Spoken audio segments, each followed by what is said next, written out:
Welcome to a new series, which I'm calling the Quick Look. I'm hoping to max out their lengths at about 20 minutes, as opposed to the 3 hours I spent discussing aspects of the Chinese Navy's circumnavigation of Australia. Sometimes they will also kind of summarise the long, slow look, so that you can decide whether you want to go deeper, but I'm only going to do that if the Quick Look provides a bit of a different focus. I've been out of action for a while, so I have developed quite a few topics to consider over the next few months. This quick look is at the lessons that the US Marine Corps has learnt following its restructuring and how the impact of both those lessons, as well as new ones coming out of the Gulf, are relevant to Australia. There are serious questions about the United States Marine Corps, I'll just call them the Marines, in the current war with Iran. In saying this, I am not disrespecting the Marines in any way. They remain one of the world's elite military formations. But in the last 6 years, there has been a tremendous loss in their capabilities, a loss that is now impacting their role. More importantly, these weaknesses raises questions for the Australian Army in its desire to emulate the Marines. Note that both these forces have different roles and purposes, but Australian planners did champion the Marine restructuring as part of the reason for the changes implemented as a result of the Defence Strategic Review. Therefore, we now have to look at the Marines in the Gulf and see if we need to revisit those justifications. The second urgent need is for us to take a long, hard look at the direction of Australian strategic policy. The simple fact is that too many, myself included, still remain enamoured of the Marines. It was the Marines who developed the ethos, training and equipment that nearly a century ago carried the war in the Pacific from its earliest battles to Japan. In doing so, the Marines raised their country's flag following the hard-fought battles of the Pacific, leading up to the victory amongst the heroism and horrors of both Iwo Jima and Okinawa.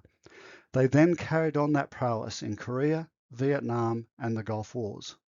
However, as a combat force, no matter their traditions and ethos, the Marines are not what they were should we need them now, and their loss of capabilities has become a serious issue for Australia.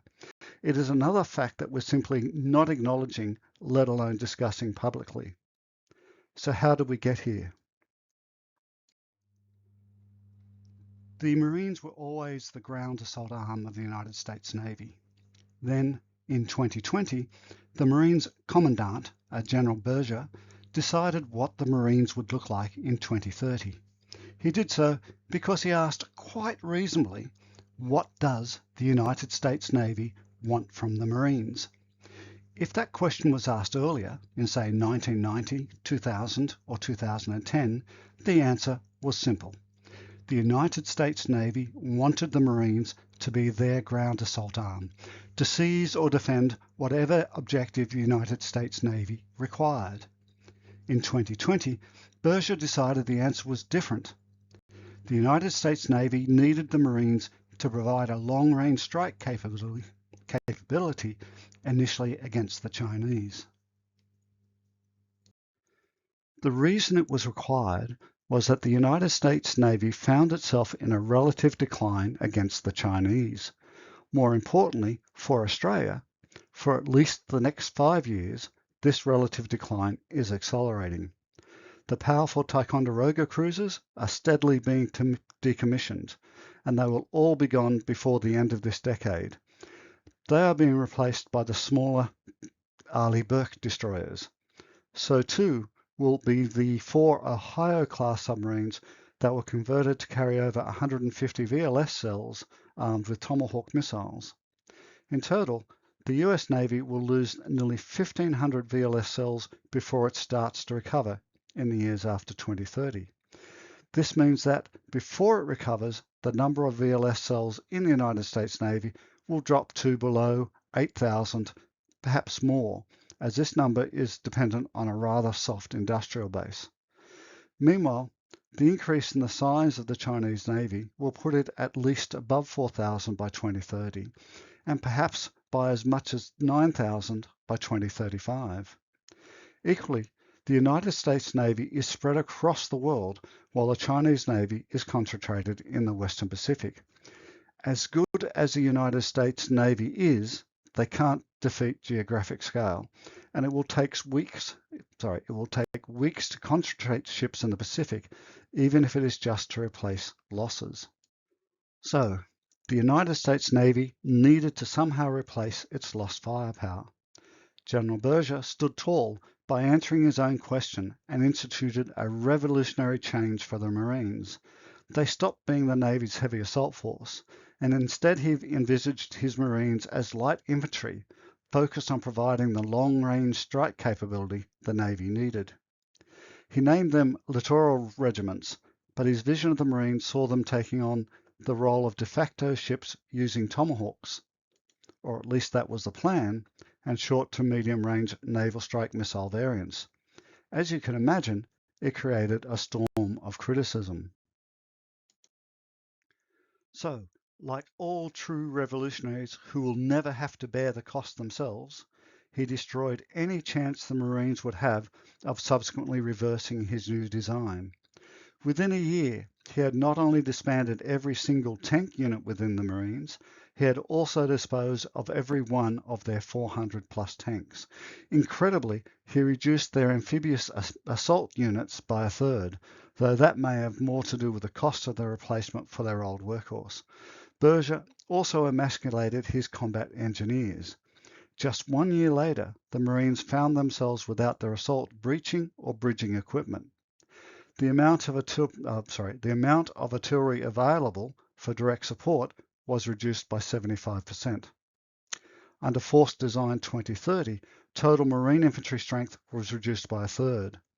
The artillery was replaced by missile batteries, which, although theoretically dual use, were primarily designed for long-range strike missions as opposed to ground support. It was just an astonishing loss of capabilities before any real assessment of the littoral regiments was possible. It's not that Berger believed that armour or the other lost capabilities were no longer needed. Far from it, and this is actually forgotten in recent debates. He stated that if any of these capabilities were needed, then the US Army would provide them. It led them to a strange strategic situation whereby, having disposed of an intrinsic capability, the Marines now would have to negotiate with an entirely different branch to obtain what they have lost. Yet, because the Army is not the Marines, the Army's equipment was not designed, nor its soldiers properly trained for amphibious operations. He then instituted a review process which the Marines called the Campaign of Learning. 5 years later, they realized it was all a mistake. Before that decision was made, 2 Marine regiments in the Pacific were reconstituted as littoral regiments, but the 4th Regiment, now due for conversion, is retained as is. Quite simply, the Campaign of Learning found its conversion of the 4th Marines to a littoral regiment would leave them without sufficient combat strength in the Pacific. However, despite this reversal, the regiment remains, thanks to Berger, an infantry formation with reduced artillery, no heavy armour, and with its combat engineers still lacking the equipment they need. Berger's stated outcome was to convert all Marine regiments all around the world to littoral regiments. It is important to note that conversion has not happened outside of the Pacific. Very importantly for Australia, they realised their littoral regiments and their attached missile batteries could not perform the ship-killing role given to them by Berger. As a result, their littoral regiment's role and structure were redefined quite dramatically, with an emphasis on target identification and survival. In comparison, the Chinese Marines remain an amphibious combined arms force capable of direct assault and exploitation. Their equipment is a mix of specialized tanks and infantry fighting vehicles. Conversely, within the Chinese military, entirely different branches are responsible for short, medium, and long-range anti-ship strikes. What has resulted from the changes to the Marines is quite remarkable, and the impact is largely negative. The role of the light infantry of the Marines effectively ends within sight of the beach, and the Army is needed for any major or contested thrust from those same beaches. Bluntly, the combat power of the Marines, which was once the equal, if not the superior, of the US Army's extraordinarily capable assault divisions, is now a shadow of its former self.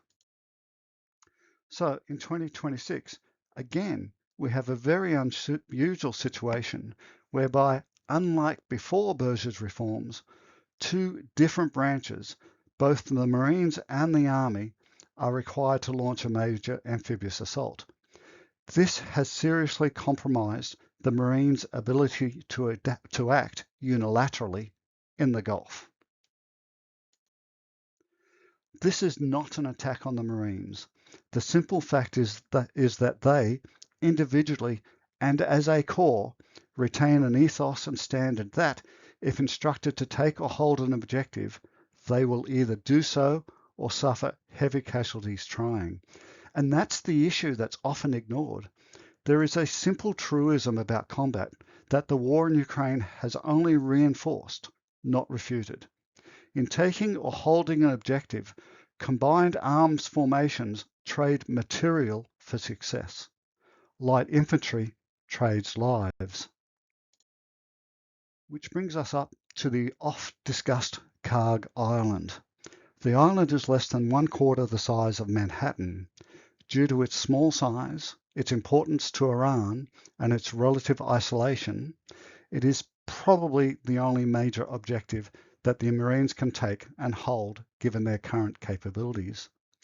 The cost of doing so is the question, and the lack of punch the Marines now have is severely limiting ground options for the Americans.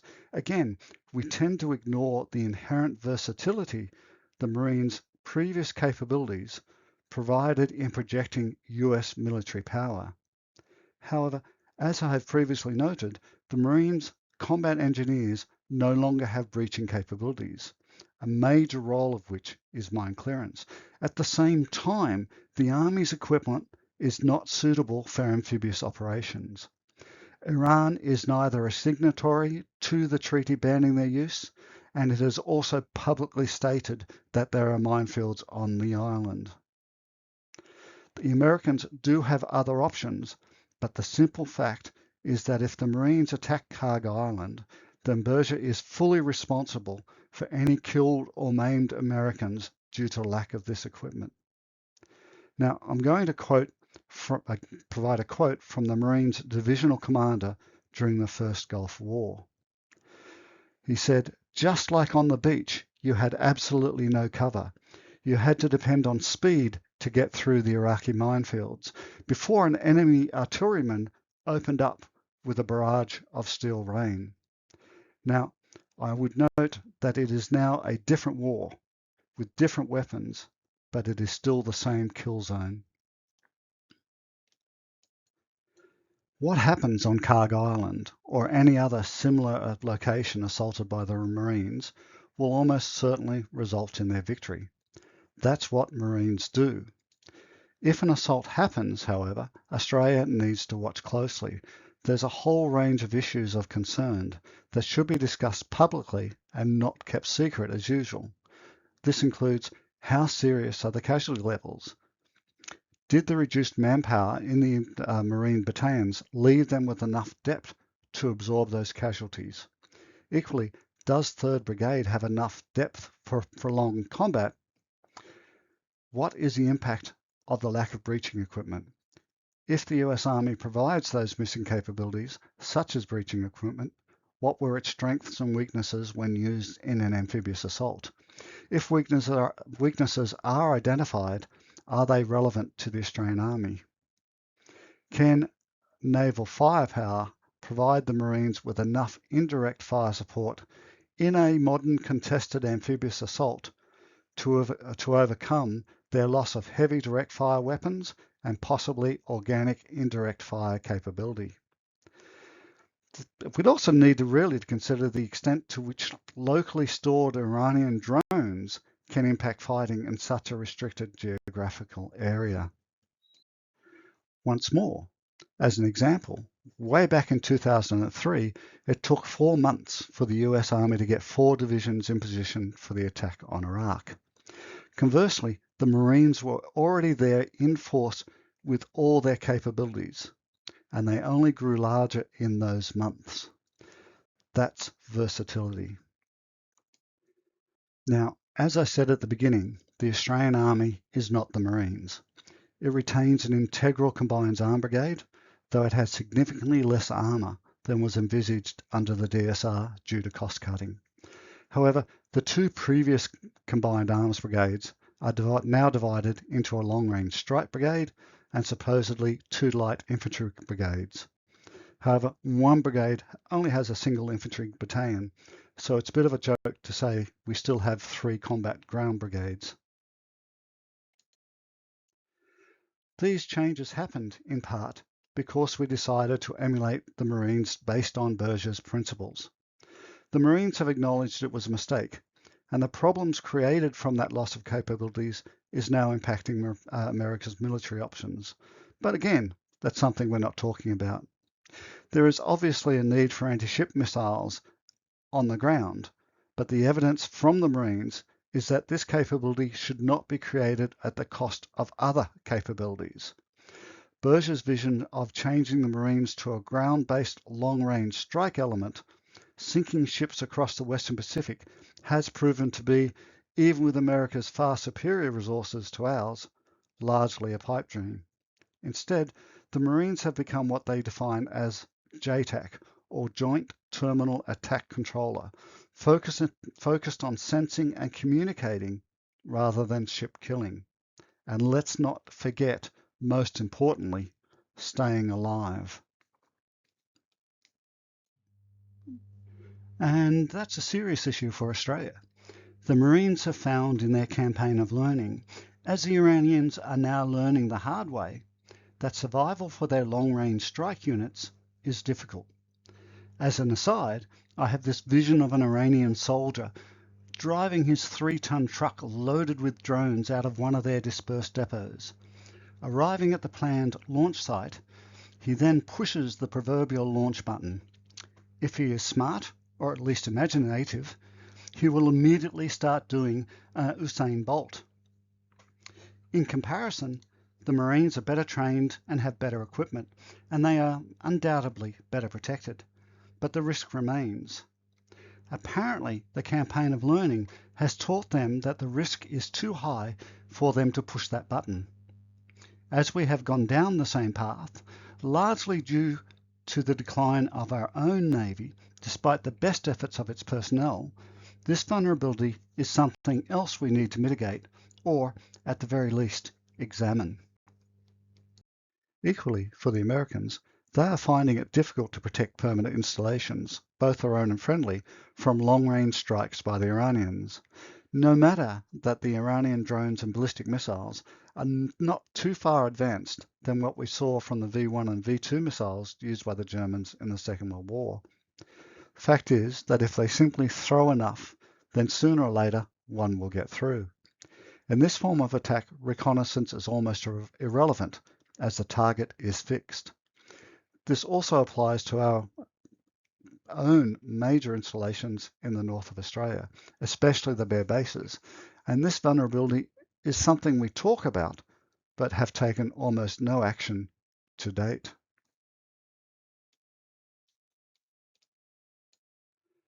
I am not saying that we should not have long-range strike units.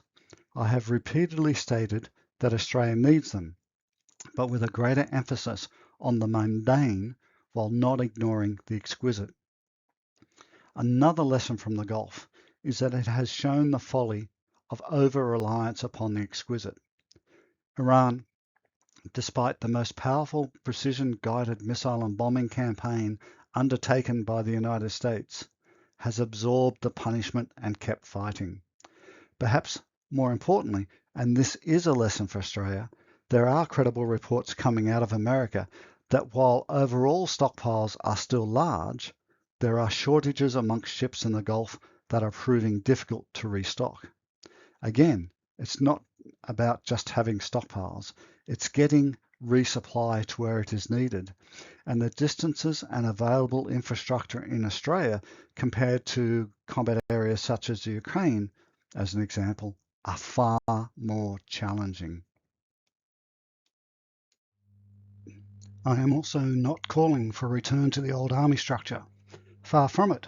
As I've said in these presentations and in writing, the army had to change once the Chinese started to obtain enough military might to threaten Australia. The question is whether the lessons learnt by the Marines supports a rethink of the path we have gone down in its entirety. I've gone into this topic in far greater detail in the long, slow look presentation, but with a different emphasis. It also looks at the impact upon training for both the Marines and the Australian Army as a result of the changes, as well as a different track the Chinese have gone down. Finally, I go back to different options based on all these developments. It's an absolutely fascinating subject, but it is also of critical importance to understanding what Australia's limited forces can achieve.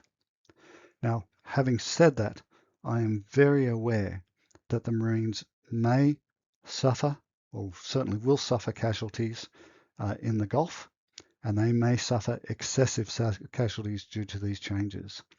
I am very mindful of the human cost. So forgive me if when I say it's an interesting topic, but it is an interesting topic in terms of its importance for Australia. Yet, in the end, I can't help feeling that Australia has gone down yet another rabbit hole, just as we did for the whole pentomic division structure of the 60s, which failed so spectacularly simply because it's what the Americans did and because it saved money. So we need to watch closely. Thank you for staying with me again a little bit longer. I'll have to try and get back, or at least stop talking for as long as I do when I go into these quick looks. Thank you.